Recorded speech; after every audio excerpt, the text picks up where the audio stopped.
प्यारे बच्चों, आप सभी का अभिनंदन। आपको फिर हम आज SSC MTS GS research question आगे श्रृंखला को बढ़ाते हैं। देखिए, हम थोड़ा सा आपको बता दें कि पिछली क्लास में मौलिक कर्तव्य लाइन वही था, लेकिन थोड़ा सा ऊपर नीचे 51 होने की वजह से थोड़ी सेटिंग नहीं हो पाई थी, तो समझने में आपको भी दिक्कत होगा, इसीलिए इस लाइन को हम दोबारा लिख दिए हैं। चलिए देखते हैं। भारतीय संविधान में मौलिक कर्तव्यों की संख्या 10 थी। 2002 में 86 संविधान संशोधन के द्वारा बढ़ाकर इसे 11 कर दिया गया। ये भारतीय संविधान के अनुच्छेद 51 का में प्रदान की गई है। ये कहता है कि जो मौलिक कर्तव्य आपका है, जितने भी मौलिक कर्तव्य 11 है, वो सब 51 का में समाहित है।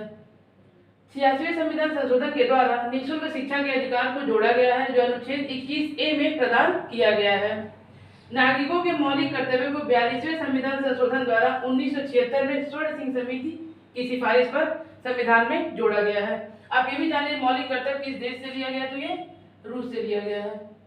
रूस पूछता है ये किस संविधान से लिया गया है, तो रूस से।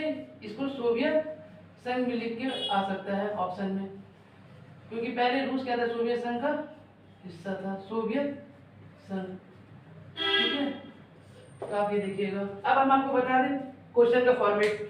भारतीय संविधान में मौलिक कर्तव्य की संख्या पहले कितनी थी, 10 थी, और अब ये बढ़ के कितनी हो गई है, 11। दूसरा क्वेश्चन देख लीजिए कि 2002 में 86 संविधान संशोधन के द्वारा इसे बढ़ाकर 11 किया गया। तो ये आपका डेट भी पूछता है और ये संविधान संशोधन भी पूछता है। नेक्स्ट देखिए, ये भारतीय संविधान के अनुच्छेद 51 का में प्रदान किया गया। ये पूरा मौलिक कर्तव्य जो है वो 51 का में प्रदान किया गया, जिसका भाग है भाग 4 क। ठीक है, फिर देख लीजिए 86वें संविधान संशोधन के द्वारा निःशुल्क शिक्षा का अधिकार जोड़ा गया है। तो पूछ सकता है कि जो 11वां मौलिक कर्तव्य है वह उसका 11वां जो है वो किस में जोड़ा गया है, तो निःशुल्क शिक्षा का अधिकार जोड़ा गया है। ये किस आर्टिकल में है, तो 21A में। आपको अनुच्छेद याद रखना होगा, हमेशा पूछता है।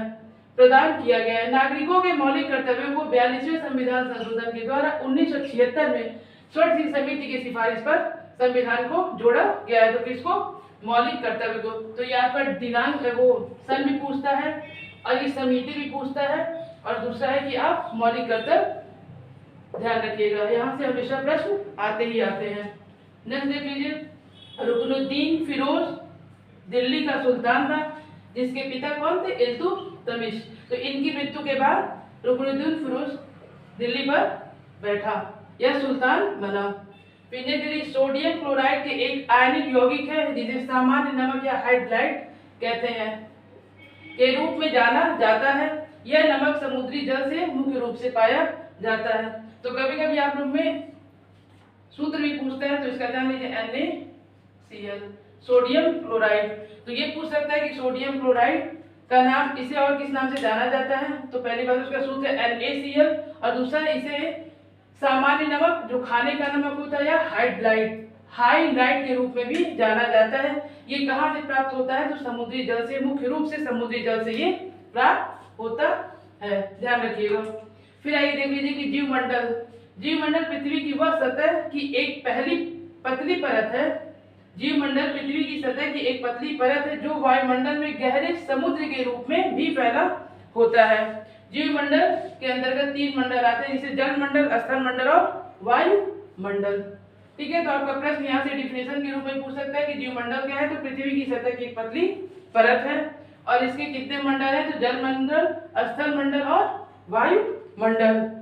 फिर नेक्स्ट देखिए, बौद्ध वास्तुकार में मेधी भक्त के लिए स्तूप में श्रद्धांजलि अर्पित करने की एक पैदल मार्ग है।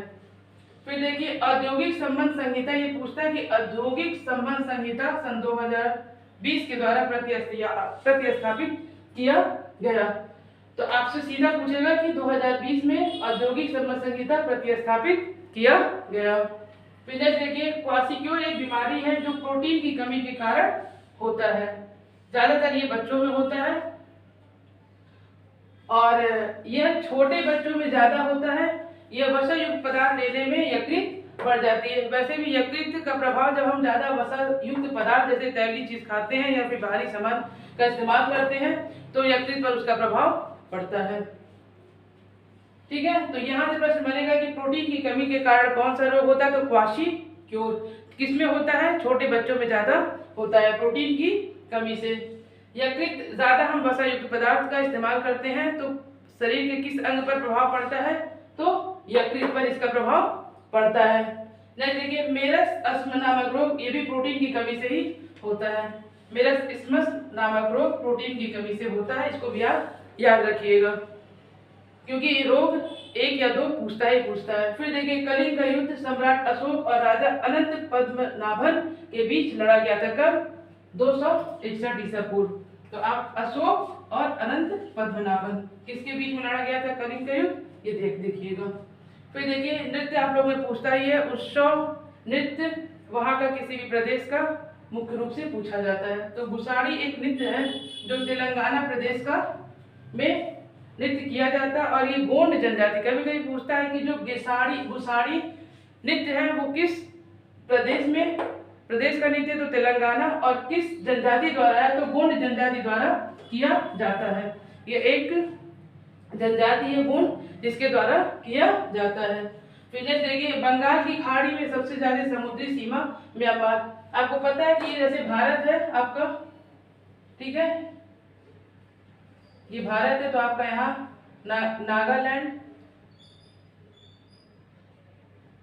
मणिपुर और ये मिजोरम, ये आपका है प्रदेश यहाँ, ठीक है। यहाँ से फिर आपका म्यांमार है, म्यांमार की सीमा यहाँ से बढ़ी हुई है, ये आपका बंगाल की खाड़ी है। तो ये पूछ रहा है कि जो म्यांमार है, सबसे ज्यादा म्यांमार बंगाल की खाड़ी को क्या करता है, टच करता है या छूता है, इसका विस्तार है, ठीक है। ये कह रहा है कि बंगाल की खाड़ी में सबसे ज्यादा समुद्री सीमा किसका है, तो म्यांमार का है, ठीक है। फिर आइए देख लीजिए, रविंद्रनाथ टैगोर की एक उपन्यास है गोरा, बहुत महत्वपूर्ण उपन्यास है, हमेशा पूछा जाता है। गोरा किसका है, रविंद्रनाथ टैगोर का। इनकी कुछ और भी महत्वपूर्ण रचनाएं हैं। वैसे तो रचनाएं इनकी बहुत ज्यादा रविंद्रनाथ टैगोर की, लेकिन कुछ महत्वपूर्ण रचनाएं जो पूछा ही जाता है, इसको देख लीजिए। जैसे आपका Gitanjali, Kabuliwala, postmaster, the golden boat, सोने की नाव, स्टेबर्ड्स, चोखे बाली, हुम और द वर्ड, द गार्डनर और नेशनलिज्म, ये इनकी महत्वपूर्ण रचनाएं हैं जिसे आपको याद रखना होगा। फिर भी हम आपसे कह दे रहे हैं कि जब भी आपको कोई समस्या होती है तो आप मुझे कमेंट करके बताएंगे, और जो मेरा ये कंटेंट है और लोगों तक पहुंचाने के लिए आप चैनल को सब्सक्राइब करिए, लाइक करिए और लोगों तक पहुंचाइए। हम आपको फिर से बता रहे हैं कि आपके लिए एक महत्वपूर्ण क्लासेस होती हैं जो आपको रिसर्च दिया हुआ क्वेश्चन दिया जाता है। फिर हम आपको एक लाइन बताते हैं कि हजारों मील चलने के लिए एक कदम की शुरुआत होती है, इसीलिए इसका ये मतलब है कि आपको अगर सफलता पानी है तो छोटे मतलब कम से कम समय में आप अगर सफल होना चाहते हैं तो आप क्या करेंगे कि थोड़ा थोड़ा ही पढ़ाई शुरू करिए, लेकिन निरंतर पढ़ाई करिए। निरंतर पढ़ाई करने पे आप सफल अचीव कर लेंगे। आपको एक दिन 8 घंटे पढ़ने की जरूरत नहीं है, लेकिन आप निरंतर 2 या 3 घंटे पढ़ते रहेंगे तो आप अपनी सफलता को हासिल कर लेंगे, ठीक है। आप इसको बार बार रिवीजन करिए, ये महत्वपूर्ण क्वेश्चन है और ये सारे विषय के प्रश्न दिए जाते हैं। आप इस पे ध्यान दीजिए और गंभीरता से इसको पढ़ाई करिए, ठीक है। आप सभी को धन्यवाद।